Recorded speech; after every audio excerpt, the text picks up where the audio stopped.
Começa agora o Ponto de Pauta, o programa da Sedufisme.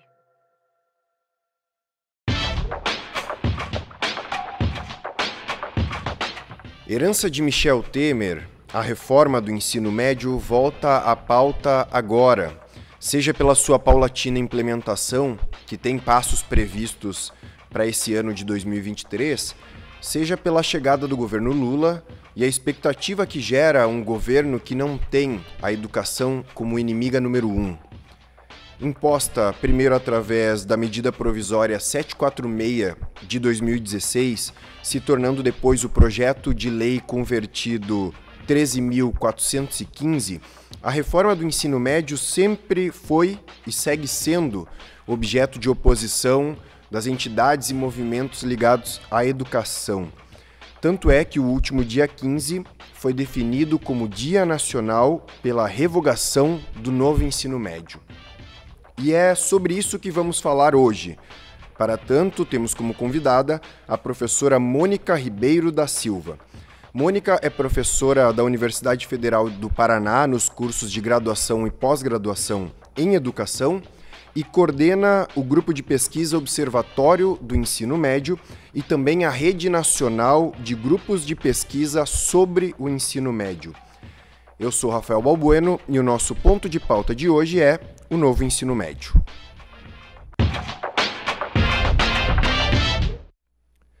Professora Mônica, em primeiro lugar, muito obrigado pela sua disponibilidade em conversar conosco. Obrigada, Rafael. Eu que agradeço pelo convite, me coloco à disposição aí para esse bate-papo, especialmente nesta semana, em que nós temos, nesta quarta-feira, dia 15, um Dia Nacional de Mobilização pela revogação do novo ensino médio.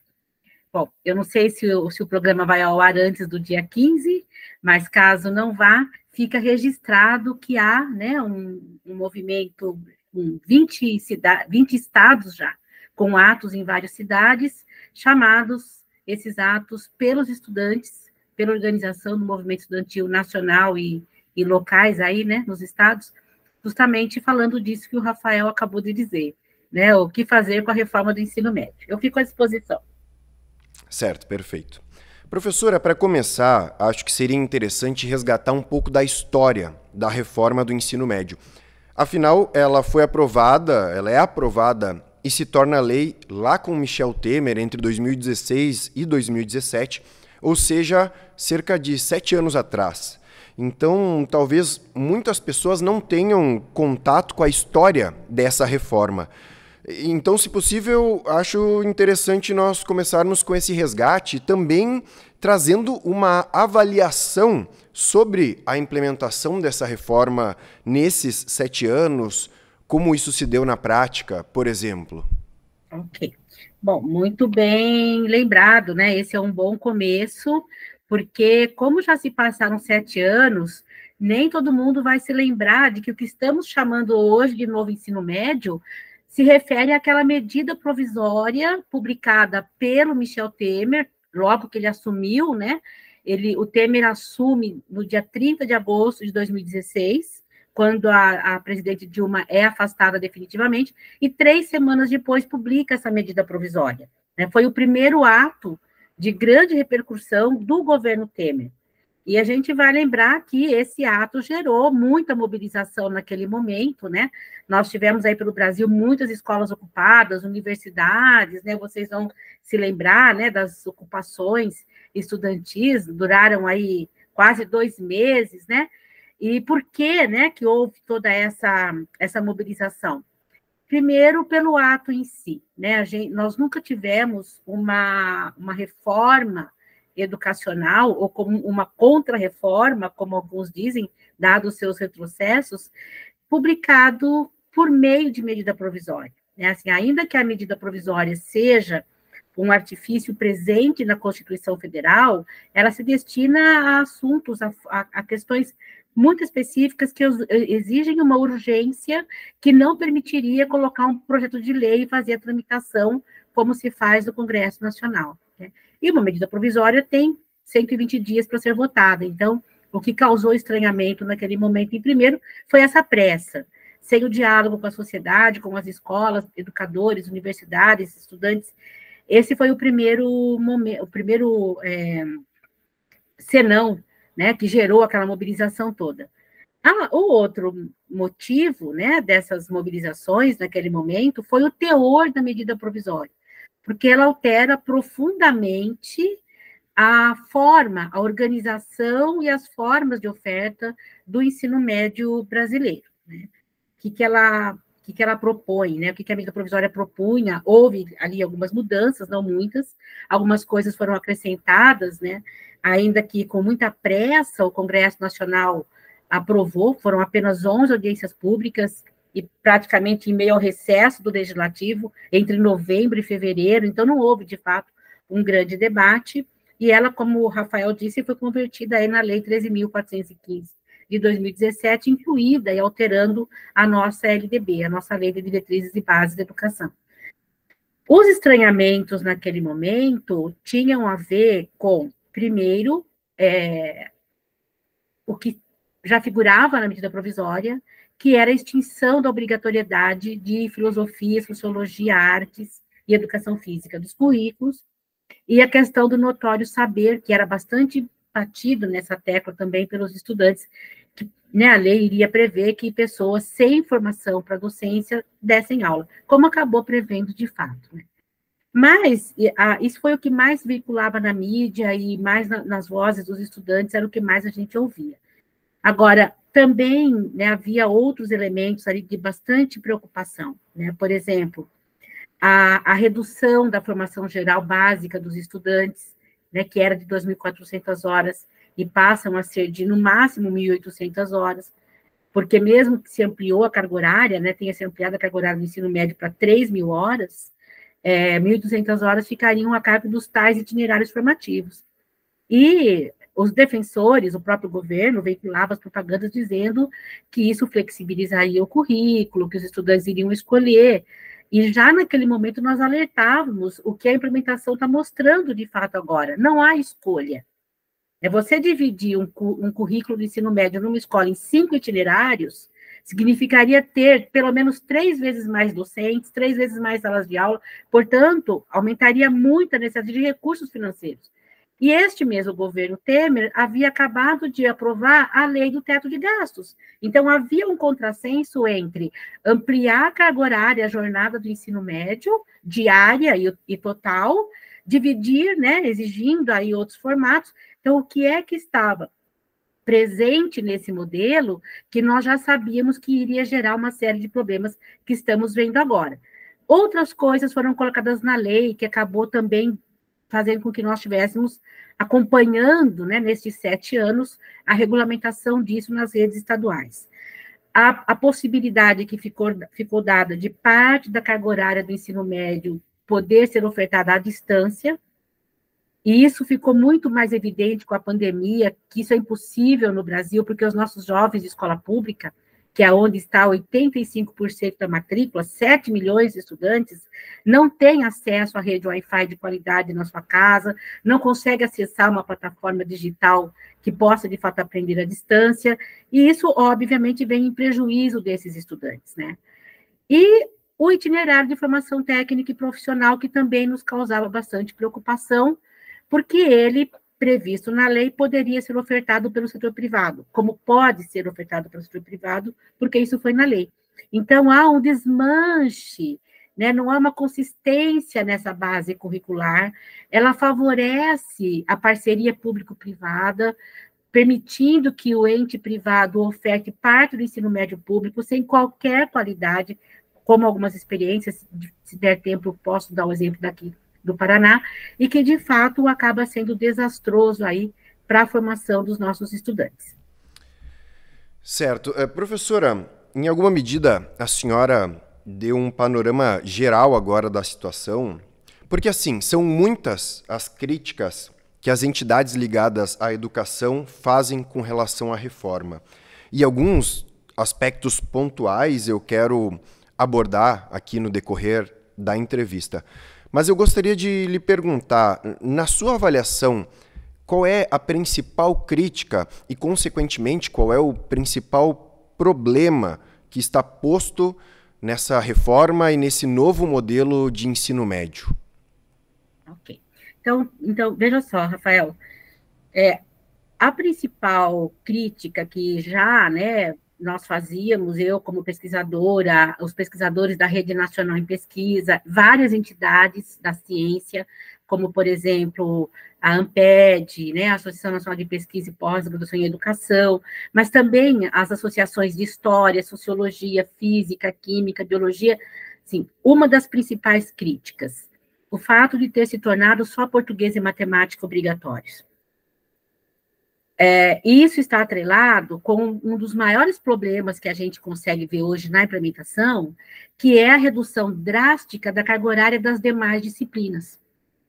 Então, o que é que nós temos? Uma redução drástica da carga horária de biologia, química, mas principalmente das humanidades, história, geografia, sociologia, e no lugar desse conhecimento, que é tão necessário e cada vez mais necessário, dada a complexidade do mundo em que a gente vive, aparecem coisas que eu chamo de quinquilharias.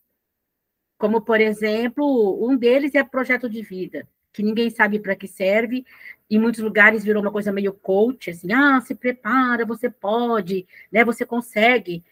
E, assim, é de uma hipocrisia sem fim, né? Uma escola que está bastante precarizada na sua base material, professores sem um bom salário, dando aula em 4, 5, 6 escolas, e agora dando aula em 12 escolas, porque reduziu a sua carga horária, e, ao mesmo tempo, você chega na sala de aula com essa coisa do projeto de vida, das competências socioemocionais e do empreendedorismo, dizendo para esse jovem, olha, não há, né, uma expectativa de você ir para o ensino superior, você vai ter que aprender a fazer bolo de pote, que é uma das disciplinas. Como fazer brigadeiro, como fazer sabonete, mundo pet, educação financeira, né, educação financeira que gera materiais absurdos, como um que circulou aqui no estado do Paraná, que é o de mentalidade pobre e mentalidade rica. Quais são as características de uma e de outra e com qual você se define. Se você pega um garoto que passou o dia inteiro entregando comida nas costas, né, de bicicleta, e vai lá e diz que ele tem uma mentalidade pobre, crescer de uma hipocrisia sem fim. Então, os problemas têm a ver com o projeto formativo que está posto nesse novo ensino médio. E esse projeto formativo, ele se materializa nas formas de organização. Quando você diz só português e matemática é obrigatório. O que aconteceu de lá para cá, de 2017 para cá? Bom, em 2018, o governo fez o documento de Base Nacional Comum Curricular, da BNCC, do ensino médio, coloca nessa BNCC ênfase sobre português e matemática, as demais viram áreas, sem que se tenha a clareza dos objetos específicos de cada disciplina, o que é fundamental no ensino médio, e cada estado, o que é pior ainda do que ter feito isso, fez uma regulamentação do novo ensino médio. Hoje nós temos 27 ensinos médios pelo país, não há quase unidade entre eles. Nós vamos ter currículos com 900 páginas, currículos com 200 páginas, nós vamos ter estados que ofertam 2 itinerários formativos, nós vamos ter estados que ofertam 21 itinerários formativos, mas não todos na mesma escola, 1 ou 2 por escola, a depender do tamanho, né, do porte da escola. Então, esse processo que virou de lá para cá é um esfacelamento do ensino médio, né? E a implementação, propriamente dita, que iniciou em 2022, né, na maioria dos estados, nós tivemos projetos, escolas pilotos, né, por um programa chamado PRONEM, do governo, nascido lá no governo Temer, que já sinalizava grandes problemas. A generalização da implementação só mostrou ainda mais esses problemas. Por exemplo, com relação aos docentes, né? Me perguntou quais são os principais problemas. Com relação aos professores tendo que assumir 4, 5, 6 escolas, 20, 30 turmas, para se manter na sua disciplina de formação, por exemplo, física ou história, ou sociologia, ou para ficar com menos escolas, assumindo essas coisas, essas quinquilharias que eu falei. Né? Então, é um professor que tem uma licenciatura, que tem, às vezes, uma pós-graduação, fez cursos de formação, estava já, né, preparado para dar aquele conhecimento que ele tem aprofundamento, tem a profundidade necessária, e ele passa a assumir educação financeira, pensamento computacional, como brigadeiro caseiro e assim por diante. Então, há uma desqualificação da docência, uma intensificação do trabalho do professor que incide na baixa qualidade de ensino. Para os professores e professoras é basicamente isso. Para os estudantes, o que é que a gente percebe, né, na implementação? Nós fizemos um levantamento em 16 redes estaduais e entregamos para o GT Transição do governo Lula. Com relação aos estudantes, o que é que a gente vê? Não há escolha, não há escolha. Né? Quando se tem uma escola grande, uma escola com 5.000 estudantes, por exemplo, e muitos professores, essa escola até consegue oferecer mais de um itinerário. Mas as escolas menores, nós temos 3.000 e tantos municípios que têm uma única escola de ensino médio. E uma condição mais precarizada para ofertar esse ensino médio. Então, nas periferias, com escolas menores, especialmente as noturnas, não tem escolha. É aquilo que a escola oferece.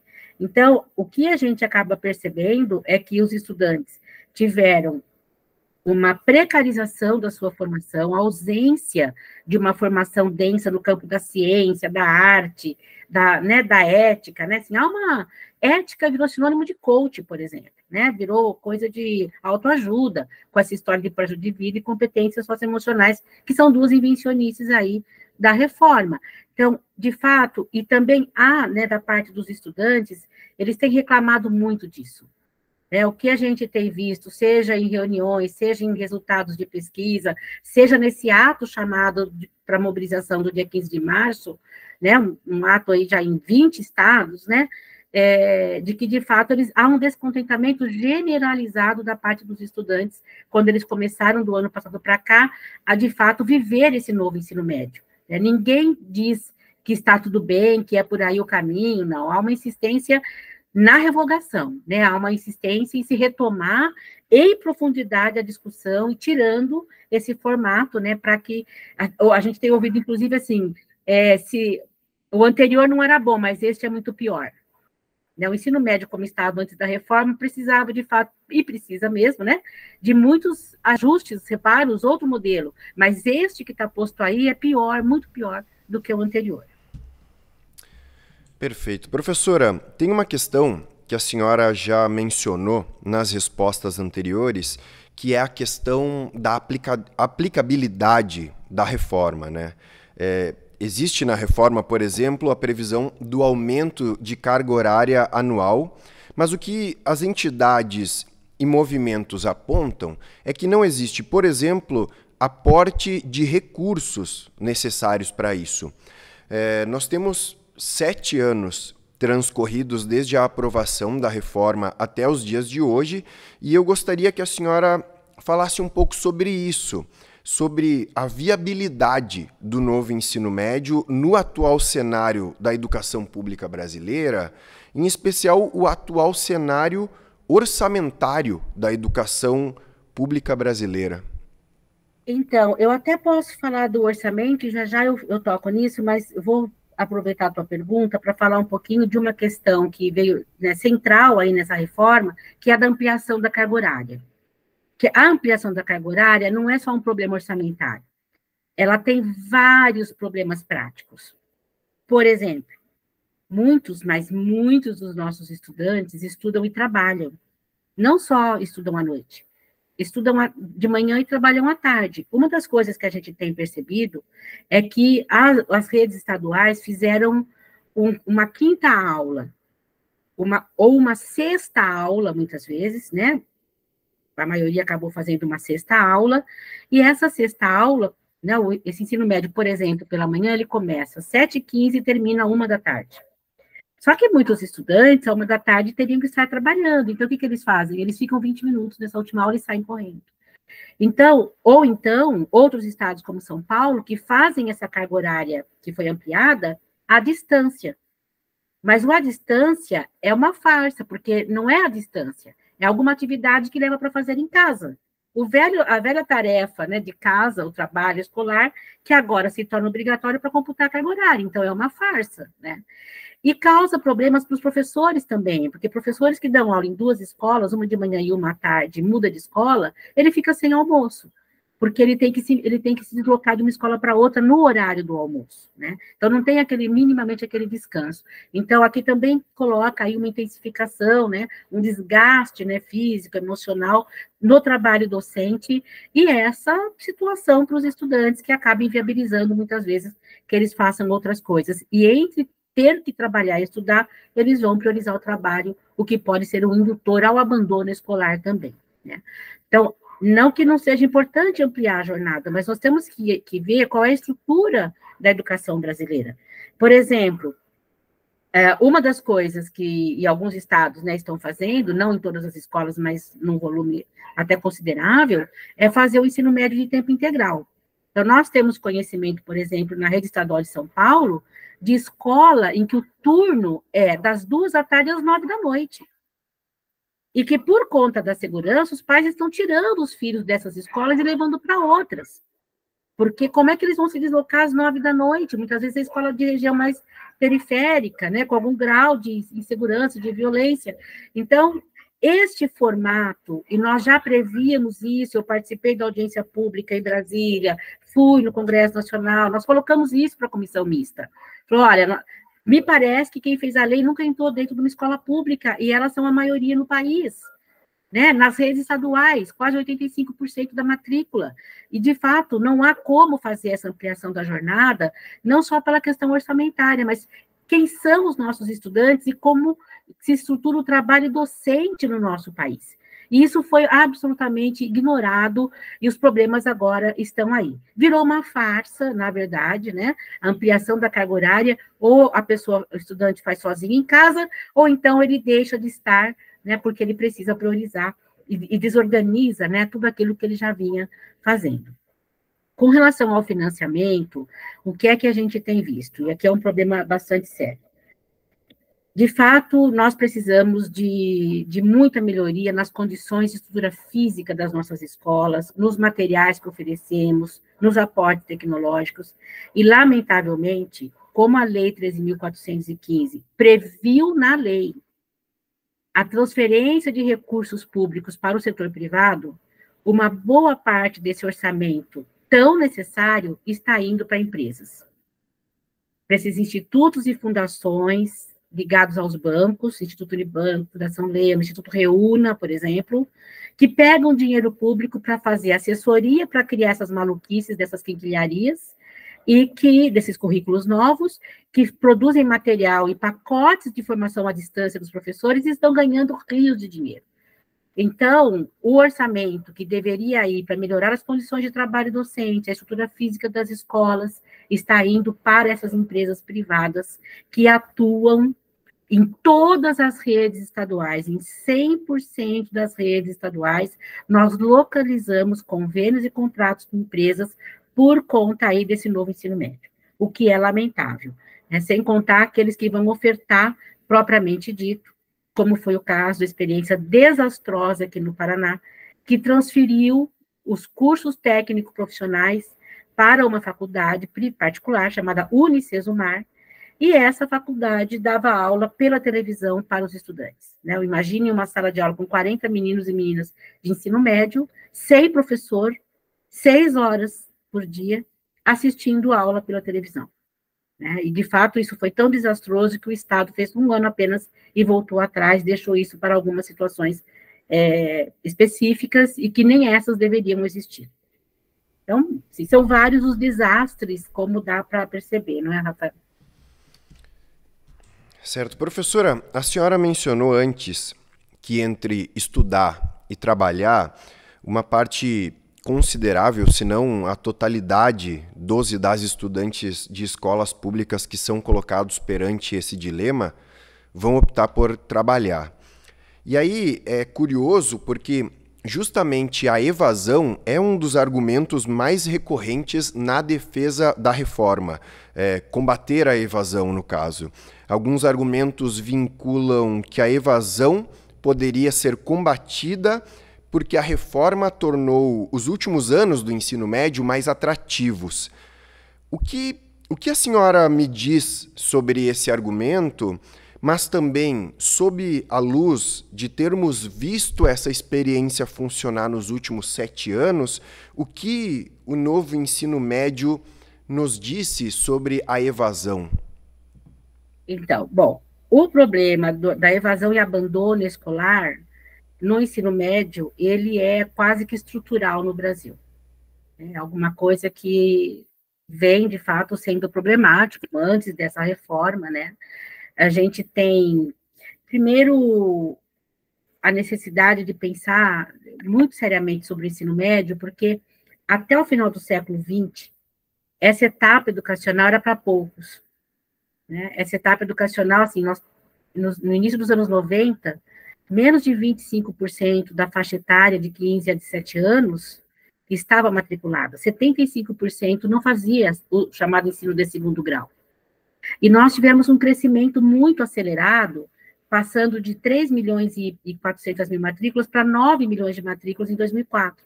Ou seja, entrou na escola pública de ensino médio brasileiro uma juventude que nunca havia ocupado esse lugar. E nós precisamos dar atenção para ela naquilo que ela é. E justamente o fato de não ter feito isso, né, ou ter começado a se fazer algo pensando nessa juventude, mas ter sido abortado isso com a medida provisória 746, né, o chamado novo ensino médio, é que nós temos, ao invés de resolver os problemas de abandono e evasão, agravado os problemas de abandono e evasão. Seja porque essas quinquilharias, esses estudantes já percebem que elas, por exemplo, não lhe darão base para fazer um vestibular ou a prova do Enem, para tentar o ensino superior, e isso desmotiva radicalmente esses estudantes. Seja porque esse aumento da carga horária não condiz com as suas condições de estudo, justamente porque muitos acabam tendo que trabalhar ou têm outras atividades. Então, e mais a pandemia, que agravou, né, severamente as condições de oferta educacional. Então, o que a gente tem como uma preocupação é que o novo ensino médio induza ainda a mais abandono e evasão. Né? E, ao invés de ele fazer o que promete, né, como não tem feito, porque a promessa de flexibilizar o currículo e ficar mais atraente, como você disse, não ficou. Não ficou, há um esvaziamento da ciência, há um esvaziamento da arte, a redução de carga horária é muito drástica, há uma desqualificação do conhecimento escolar, e os estudantes percebem isso, né, nas falas, nas vozes deles, isso vai ficando cada vez mais claro, e há, né, uma despreocupação com políticas de assistência e permanência estudantil, por exemplo, né, que poderia evitar que menores de 17 anos tivessem que trabalhar, né? Nós temos pouco mais de 9 milhões de pessoas de 15 a 17 anos no Brasil, que é a faixa etária indicada para o ensino médio. Mais de 2 milhões estudam e trabalham.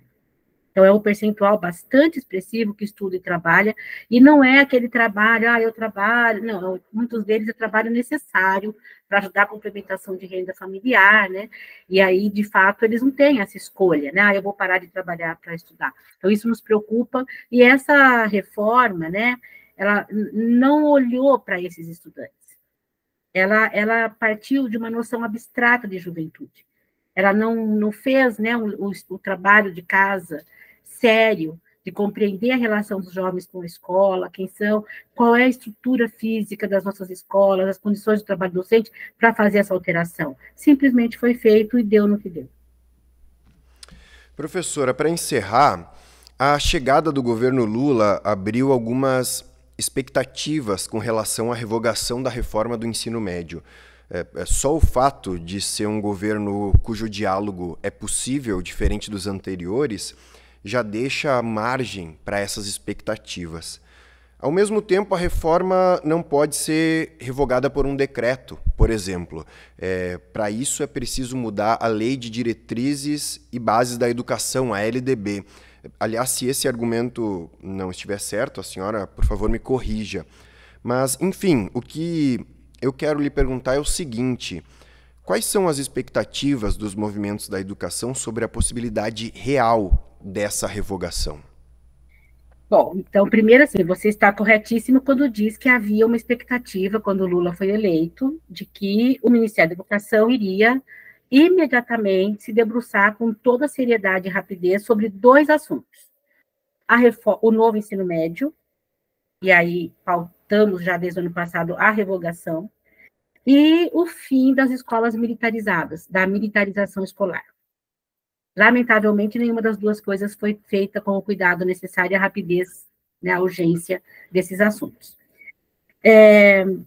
A outra coisa a respeito disso, da expectativa em relação ao governo Lula, a gente se frustrou quando vimos quem seria o ministro. Porque tanto o ministro, Camilo Santana, quanto a secretária Isolda Sela, têm uma experiência no Ceará que é uma experiência muito ligada às fundações empresariais e muito ligadas a metas, a estatísticas, ao IDEB. E ainda que o desempenho dos estudantes seja importante, que a avaliação, né, do desempenho seja importante, nós pensamos que temos que colocar mais foco no processo do que no resultado, na aferição, na métrica. E isso já nos colocou, né, e eu falo aqui como alguém ligada né, às entidades científicas, à pesquisa no campo da educação, no campo do currículo, né, e que tem uma inserção nacional nesse debate e acompanha, né, a mobilização do Fórum Nacional Popular de Educação, ali já se mostrou uma preocupação de será que, de fato, o ministro vai, né, fazer algum enfrentamento, haja vista que essa reforma foi pensada pelas fundações empresariais? Essa reforma foi concebida em parceria entre os secretários de Estado de Educação e as fundações empresariais, né? Então, já havia ali uma expectativa que foi se frustrando, né? E só se confirmou quando, nos pronunciamentos do ministro, ele próprio tem dito que é importante fazer alguns ajustes, rever algumas coisas, e não falar em revogação. Então, isso, de fato, é bastante complicado, e nós continuamos a defender a revogação. E eu, particularmente, junto ao meu grupo de pesquisa e as redes das quais eu participo, ficamos muito felizes de ver que não é uma questão apenas de quem faz as pesquisas, mas também dos professores, né, a CNTE, Confederação Nacional de Trabalhadores e Trabalhadoras em Educação, também defende a revogação e está apoiando, né, apoia os atos do dia 15 de março, mobilização nacional pela revogação, e as movimentações estudantis, né, a ANPG, a UNE, a UBS, né, e as uniões de secundaristas nos estados, fazendo uma pressão muito forte pela revogação. Então, eu diria assim, que há um clamor na sociedade pela revogação, e só interessa fazer ajustes quem está ganhando alguma coisa com isso, que são as fundações empresariais. Sobre revogar, né, o que significa, qual é o trâmite, tá? Então, uma primeira coisa que a gente teria que fazer seria revogar a portaria 521 de 2021, que colocou o cronograma de implementação, já sinalizando para 2024 esse novo Enem, com base nos itinerários formativos. Então, a primeira coisa seria interromper esse cronograma. Segundo, é importante que se tenha um novo projeto de lei. Mas eu também penso que o governo federal poderia induzir isso com muita agilidade, não precisa ser por meio de medida provisória, poderia pensar em um projeto de lei revogatório das medidas da Lei 3.415, nós voltaríamos ao formato que era, eu defendo isso, porque interromperia essa sangria, né, tiraria a base legal das quinquilharias, para que elas não continuassem a ser ofertadas a partir o mais imediatamente possível, e se instauraria um processo para se configurar uma outra alteração. E como hoje já está nos jornais, né, eu dei uma entrevista para a EBC, junto com outros colegas e os movimentos estudantis, nós sinalizamos para que o governo parta de onde parou. Né? Em 2012, nós aprovamos diretrizes curriculares nacionais para o ensino médio pelo Conselho Nacional de Educação, com outro formato, muito interessante. E, lamentavelmente, isso acabou sendo abortado, né, por um projeto de lei em 2013, depois pela medida provisória. Então, nós sugerimos, sim, que não é que não tem nada, porque essa é outra coisa, não é, Rafael? Vai revogar e pôr o que no lugar? Nós temos o que pôr no lugar. Nós temos a política de ensino médio integrado, nós temos as diretrizes de 2012, nós tivemos o Pacto Nacional pelo Ensino Médio, o Programa Ensino Médio Inovador, como referência e ponto de partida para um novo debate. Mas o MEC precisa sinalizar que não tem interesse em continuar a implementação desse novo ensino médio, e isso o Ministério da Educação não fez ainda. por isso essa pressão toda sobre o MEC. Professora Mônica, eu gostaria de agradecer pela sua atenção e pela sua disponibilidade em conversar conosco. Tá bom, Rafael, eu que agradeço pela oportunidade. É sempre bom a gente poder estar junto, né, e com colegas, professores, estudantes e com a sociedade em geral, esclarecendo, né, fazendo cumprir aí essa nossa função de quem faz pesquisa, né, tem obrigação de entender um pouco mais do assunto e compartilha aí o que sabe e as preocupações. Agradeço muito pela oportunidade. Obrigada. Perfeito. Assim, encerramos aqui o nosso ponto de pauta de hoje, que contou com a presença da professora Mônica Ribeiro da Silva, professora da Universidade Federal do Paraná nos cursos de graduação e pós-graduação em educação e coordenadora do grupo de pesquisa Observatório do Ensino Médio e também da Rede Nacional de Grupos de Pesquisa sobre o Ensino Médio. Essa edição do Ponto de Pauta, como de costume, estará disponível em vídeo e podcast no nosso site e nas nossas redes sociais. O endereço do nosso site é www.sedufisme.org.br. Obrigado pela audiência e até a próxima.